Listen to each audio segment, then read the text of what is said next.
Hi, this is Eden Gordon Hill, and I am with Defenders Live. We are going to be speaking today with Jason Jehorek.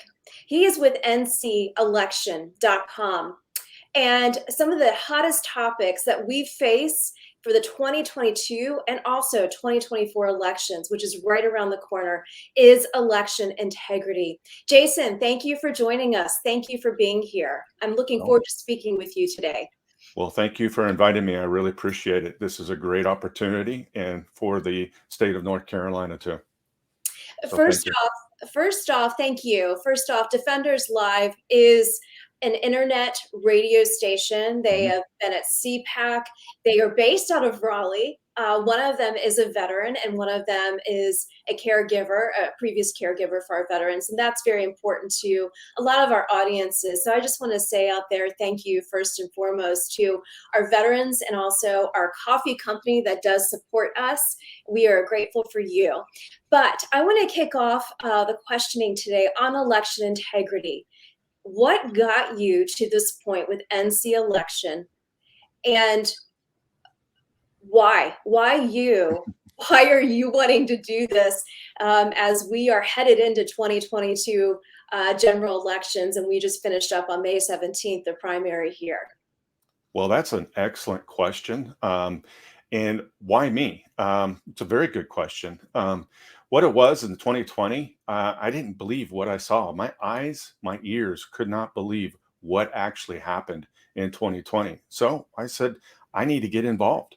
And so I joined a election integrity committee in Wake County and started working with a group of very professional IT database administrators. There's some lots of backgrounds, and we just started digging into it, and we found out that hey, we started seeing some really big issues with the data on across, well, just in Wake County. We expanded it to the entire North Carolina, and we found that mail-in was an extremely big issue.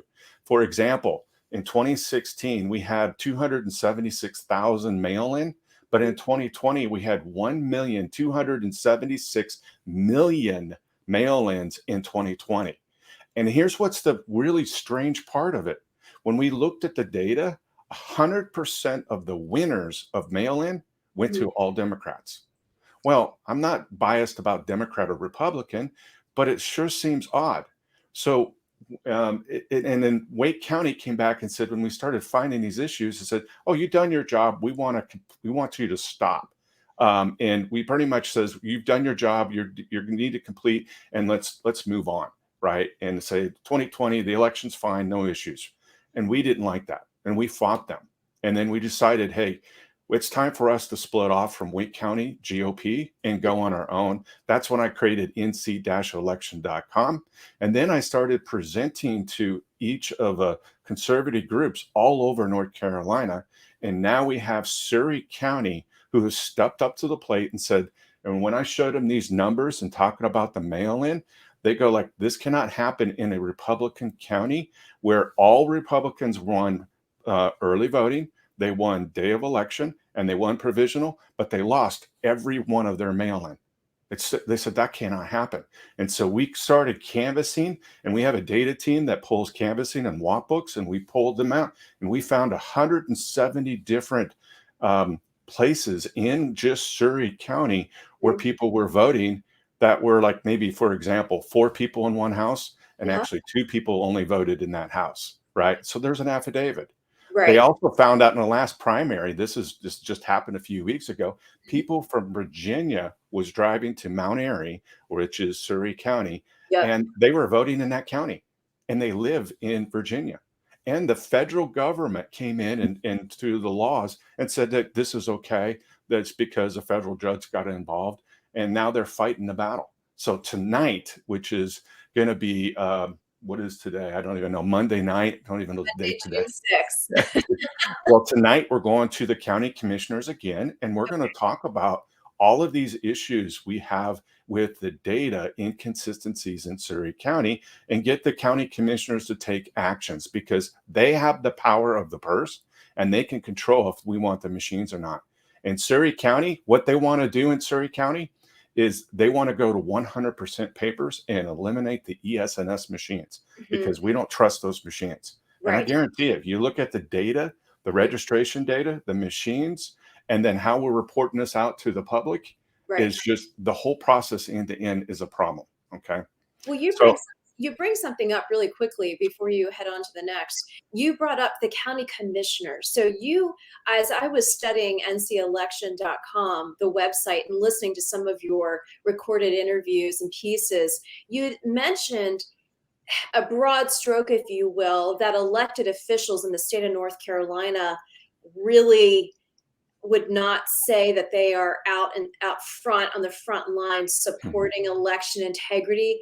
I'm paraphrasing that, but I am seeing it at a local level in Carteret County.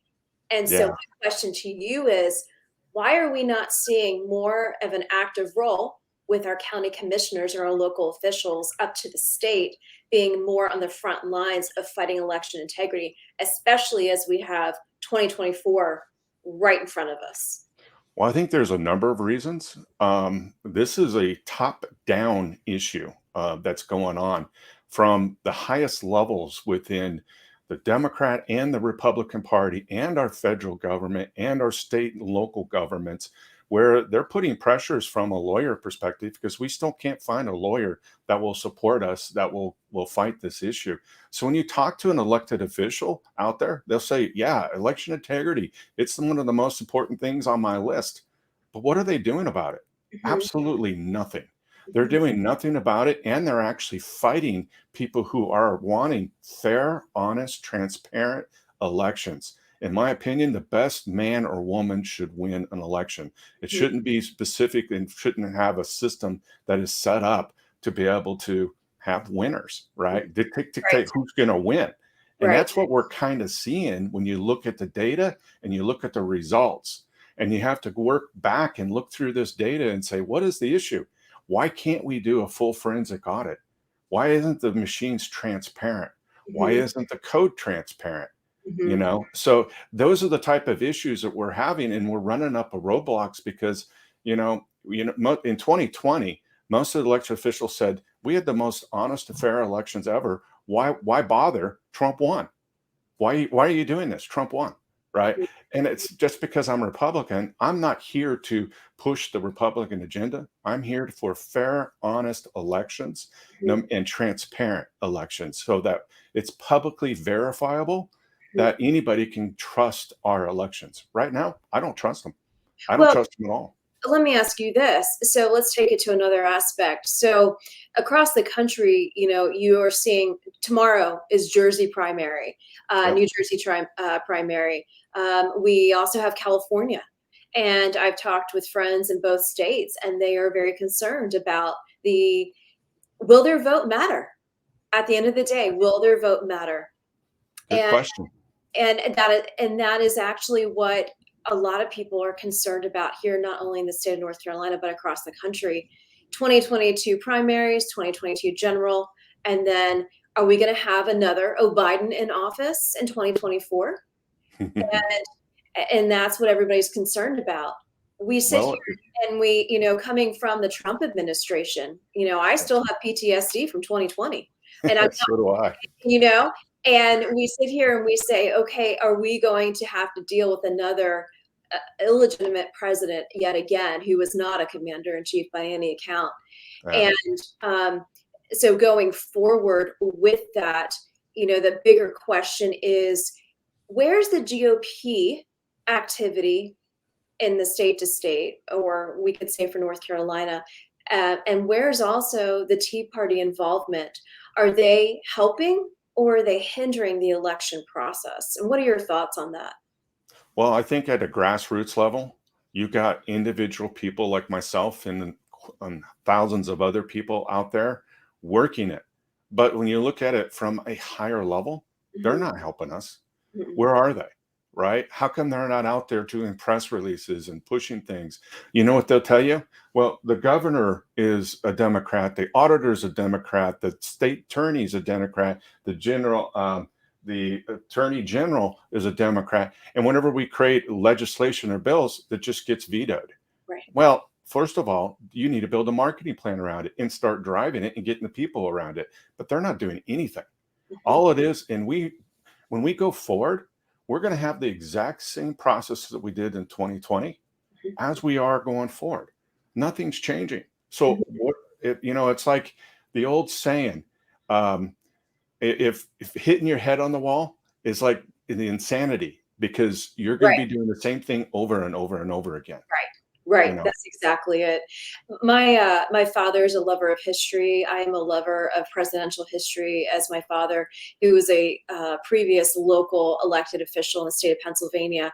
And mhm. to this day, I learned so much from the presidential history. And just the other day, he said, George Washington said at the very beginning, he said, the party system is going to be the downfall of our Mhm. election system. And he was right on. We are seeing it today, and we've seen it over the years, but it's only increasingly getting worse. And to that, where as we think about the future, as we think about the young Americans we are wanting to raise in a patriotic society in America, protecting, defending it, and understanding what it was built upon.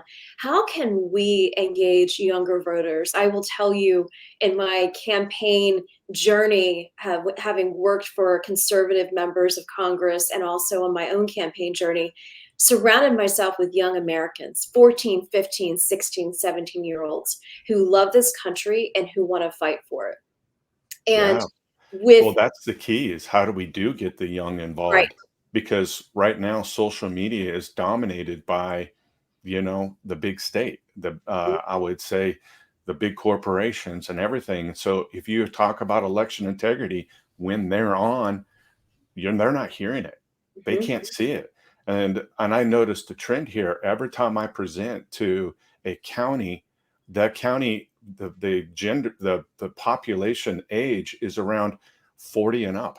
mhm, Um, and what we're fighting for is for the 40 and down because it's for our kids right. and having fair and honest elections.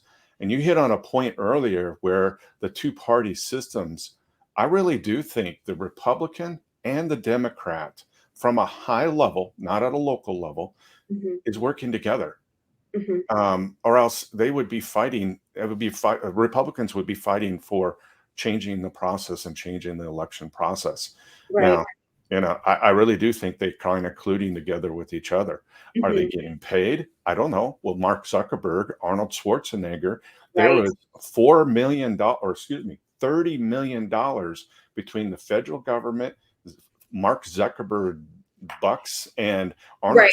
Schwarzenegger money that was involved in 2020 elections. Mhm. Yeah. Amazing, Yeah, right? it's amazing. It is. So basically, are we just out to buy the election process from here on out? Sure did seem like it. And you can even see it at local levels as well. Right. Um, Another question to you is this: educating the voter. So Yeah. one, it's the voter wanting to trust the system and the system's broken. But two, how do we educate the voter and how do we get them involved with NC election? Or if they are out of state, where can we say, hey, here is this template that we have designed. Take it to Philadelphia. So the next time an election, the general election comes around, Philly could potentially combat that. So what are some tools to educate the voter, and then what would be the next steps for other states to adopt NC election template, if you will? Well, that's my template is really defining the problem, right? So we're in the process of working with Mike Lindell's team. You got Dr. Frank, you got Seth Ketchel, you've got David Clemens, you've got Joel Altman, you got all these people that we're working with from a higher level. And Mhm, I now know we're in there with Surrey County. We want to go to paper. But I'm mhm, also working with the Democrats. It's mhm, kind of strange, right? Why would I be working with Democrats? Because they see the problem too. mhm. So I'm working locally to create a template that we can work on. I'm working with the Arizona, the big audit that they have there Right. in Arizona. So we're taking their knowledge, their information, we're getting together on a weekly basis, and we're going to create a process that is publicly verifiable, transparent elections. And we're going to have general statutes and go to our legislators and a marketing plan to go talk to them. So, do I have a template right now to say, here's the fix for, or I don't like using the fix. Here's Right. where we have fair and honest elections. Right. Uh, no, we don't, because you dig into these laws and there's hundreds and hundreds of pages of laws. It's so complex. It's amazing because every time you turn around, you're up against a law or you're up against something to get something changed. Right. So we're kind of revamping and looking at it. So I'm in the middle of a process working with the Democrats, working with other states. Colorado is a perfect example. I mean, the Dominion machines, they were proved Right. that they were adjudication databases were copied over and duplicated, and 36 entry points in the software could be found that they could connect to the internet. Hmm. This stuff is all happening in every state. North Hmm. Carolina is not exempt from this Hmm. problem. Hmm. And actually, it's just as bad in North Carolina because we didn't have drop boxes, but we do have mail in, and it's harder to prove, Hmm. right? Because you got the data. Oh, I want to make one other quick point here. I know you talked about a solution, Right. but when we talk about the data, the State Board of Elections says they're infusing bad data into these reports to throw us off, to send us down a rabbit hole. And that's the half the battle is you look at this stuff and you can't make heads or tail of it. You have to have 30 years of experience in IT to even figure this out. And you got to have terabytes of hard drive space and database knowledge and SQL knowledge to go programming knowledge. That's why we have 18 people out there doing analysis on the data Hmm. itself. And then we just need to audit the machines and software to say, why is the software doing what it's doing, creating this data? Because I think that, and if you look at the end-to-end result here, Hmm. from a registration standpoint, we're being told Eric. Now, I don't know if you know what Eric is. Eric is a big database, artificial intelligent language, supposed to make the registration system better or accurate. I Okay. don't think it is. I think it's inflating registrations, deflating registrations, Okay. taking people's IDs. And if you go to NCI, look at your own NCID online, I have 3 of them. We're only supposed to have 1. Right. 2 Right. of them are deactivated. Is the software using that in backup? And so I voted 3 times. I only voted once, but maybe it does. I don't know what the software is doing. All right. We can't determine that. And then it goes to the press, or actually it goes to clarity, which is headlights for early voting. So the press gets an idea how it's working. Right. Um, and then you can know what counties are completed before all the counties are done. And then you take it at a higher level from a state level. You can see which states are completed or done with their counting. And so you can actually influence and create a narrative for another state to be able to flip their elections potentially, right? Or influence their elections in Right. one way or the other, positive or negative, depending on who wants to win the election, right? So we have an end-to-end process issue because you've got the registration data, you got the machines, you got clarity, you got the Edison file that all work together. And Mhm. we have to have a complete solution that will create fair, honest, transparent elections. Well, let me ask you this. You had mentioned, you touched on just a hint of early voting, and North Carolina had about 2 weeks of early voting leading into the primary on May Hmm. 17th. And having grown up, like I said, in Pennsylvania politics and working for many elected officials from the great state of Pennsylvania on Capitol Hill, the early voting aspect was new to me, quote, as a transplant, as a Yankee down here in Carteret County after being here for 12 years and looking at the early election aspect. There was a lot of concern. One, they don't ask for an ID when you go in to vote. I could have memorized a different name and a different address, and no one would have known Right. the difference. But they would have known the difference because I was running as a candidate for an open seat. So they would have caught that with me, but with others, no. Yeah. So the early voting, does that open up doors for additional election integrity issues that we as voters, we as concerned citizens should say, should we fight the state and take down early voting? Absolutely. And the answer is yes. We have to stop early voting. Here's the reason why. It's very simple. You pointed out one thing, voter ID. Well, we don't have voter ID in North Carolina because it's held up in the courts, right? So that means how many people are coming across the border right now? Right. Something like 10 million people are coming across the border. Well, guess what? They're able to vote in North Carolina. So what do you think they're going to do? They're going to get paid to vote. And so if you don't have to show an ID, that's a problem, right? And it'll be on day of election and early voting. But let's talk about early voting and the problems with early voting. Number one, you can vote early and then go vote in another county in another area without an ID and go vote again. Right. Maybe you've got two houses, and we've seen this before. We got data that shows us. You got a house in Wake County and you got a house in Surrey County, right? Right. So you could vote in Wake County and go to Surrey County and vote. Now, the system software is supposed to prevent that from happening, but we see it in the data. Well, how can people in Virginia come to North Carolina and vote? Right. Right. That Surrey County right now is fighting that battle for May from the primaries. They did that in the primaries just like 2 weeks ago. So those are just one of many issues that we're seeing with early voting, because early voting has to stop. We really need one day of elections. Right. Right? Exactly. Right? Exactly. No, exactly. And we have to be able to have a machine that's publicly verifiable so that we can trust the votes. Well, let But me ask you with regards to the machine aspect. So you have your county board of elections, and then everything air quotes gets transferred to state board of elections. yes. And it seems to me that there could be some changes in that transfer. So tell me about what that should look like and what it actually does look like.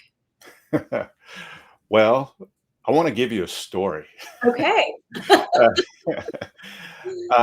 The reason why I did this, because I had a call from a Democrat that told me and said on May 16th, when the polls are closing, let's go to Wake County and let's watch all of the precincts, bring in the ballots, count the total numbers up, put it on the internet and put it on the website for the State Board of Elections, right? So you're looking at Wake County has 300 precincts that all these cars are coming in and all these ballots are being pulled together and the numbers are being tallied up. We got kicked out. They called the cops on us. So Oh, I mean, that's unreal.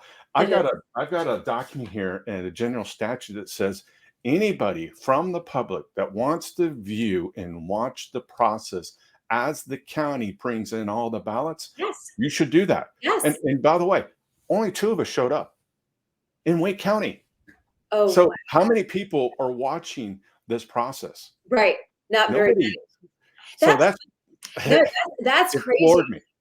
It No, floored me. you know what? You weren't the only person that got the cops called on. I Yeah. too was at one of the polling places. My campaign manager and I were standing out there with Trump signs and rallying the voters and loving the voters. Door knocking 125 miles of this great county, and the opponent called the cops on us saying we were harassing voters.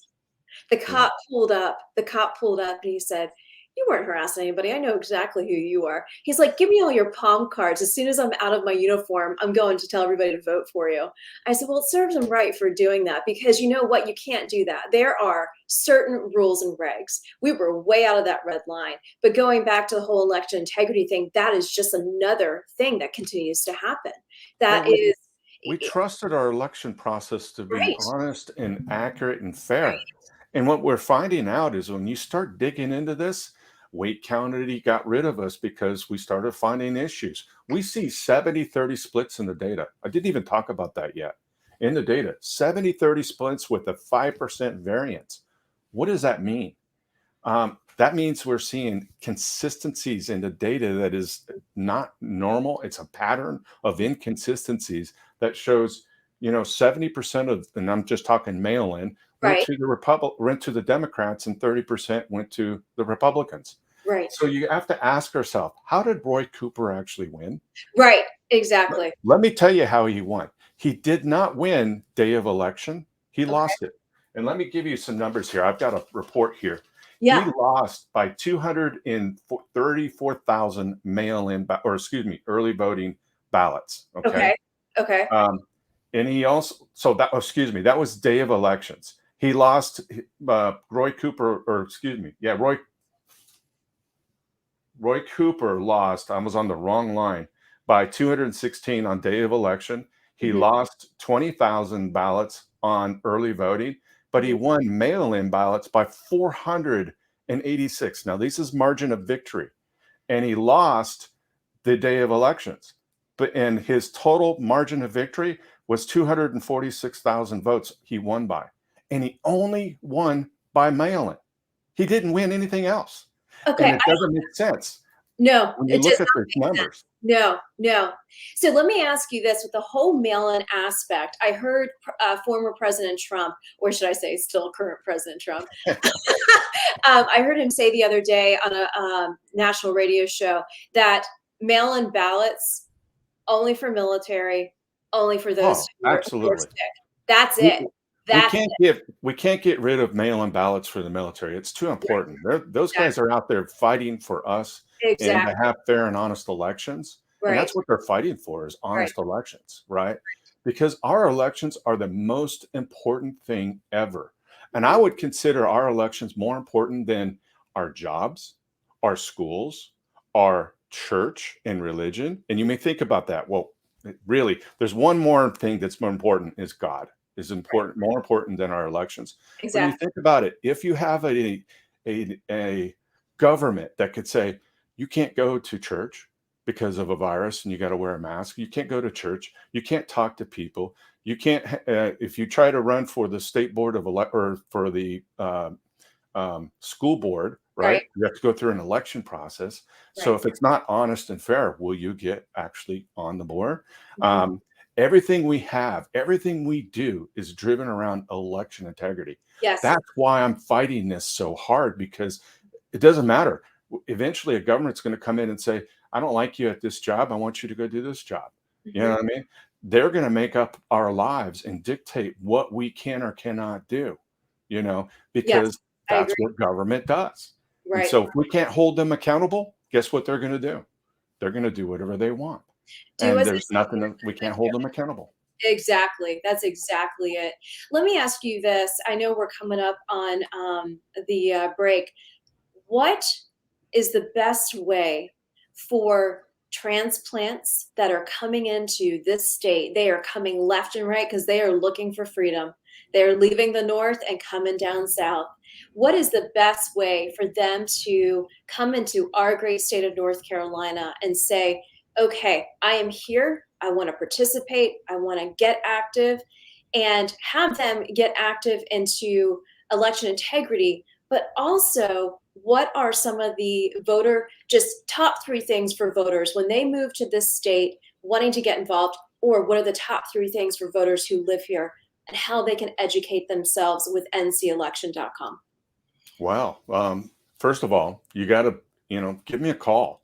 I'll go present to your local group, your county, let's say any group. I don't care if it's Democrat, Republican, or House. Oh, I apologize for that. I'll report and I'll go to any place and go give them the whole presentation of the issues that we see in election integrity. So get involved. Go to be a precinct. Go work the polls. Right. Be at the polls because Jay Delancey from Voter Integrity Project said it's perfect. If you go be a poll watcher, you're going to be able. It's like driving down the interstate going 95 mile an hour and you see a cop on the side of the road. What is it going to do? You're going to slow down, right?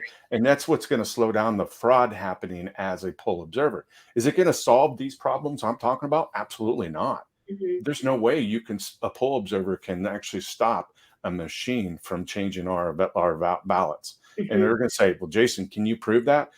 Without a full forensic audit and without the state board of elections stepping in and saying, we're going to prove to you that these machines don't do what you say they are doing, then that's called an audit, and it can't be a self audit because a bank doesn't do audit themselves. they have a third party come in and audit them, right? And Right. they have to give them enough time. They're creating general statutes right now from the State Board of Elections to only have 2 weeks of an audit. That's just impossible. No, And you got to be able, it takes time to do this stuff to do that. So, um, uh, we need to educate people, and you need to get involved on elections and start helping us create a process that we have fair and transparent, auditable elections going forward. no, thank you. Jason Jehorek, where can we find you? What is the best way to get in touch with you? nc-election.com. And if you go on there, I'm going to have a place for that. You can actually send me an email and put in your phone number, and we'll be able to work with you. And also, if you want to give me a call, you're more than welcome to. And I'll, 919-278-8828. And I will actually just, leave me a message and I'll call you back. Jason, No thank you problem. so much for joining Defenders Live. We are so privileged and honored to hear your background and what you bring, and we look forward to cleaner elections for 2024. So thank you so much. God bless you, sir. Thank you. Bye-bye.